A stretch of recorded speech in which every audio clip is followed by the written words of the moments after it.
एकनाथ महाराजांच्या घरी एक माणूस गेला म्हणे बा आमच्या घरी सतत भांडणं होतात आणि मग तुमच्या घरी का होत नाही.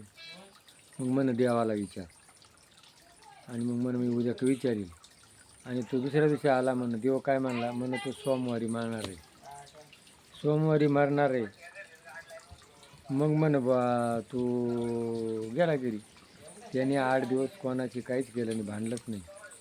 आणि मग 8 दिवसानं आला. का मी तर मेलो नाही. म्हणून तो 8 दिवस काय केलं. म्हणून मी काहीच केलं नाही, कोणाला भांडलो नाही. मग तुला कळलं ना मरणार आहे. मग मरणाचे स्मरण करा हे आम्हाला कळलं आहे. म्हणून ज्या वेळेला माणसाला कळलं या जगातून आपण आलो आहे, जगातून जाणार आहे, त्यावेळेला माणूस काय करतो, भगवंताचं चिंतन करतो. आणि कोणाची भांडणं वाद करणं काय उपयोगाचं नाही. म्हणून त्याला भगवंताचं चिंतन केल्यानंतर मरणाचं स्मरण आल्यानंतर माणूस शांत होतो, स्थिर होतो आणि भगवंताची आस लागते. जय भैरवनाथ.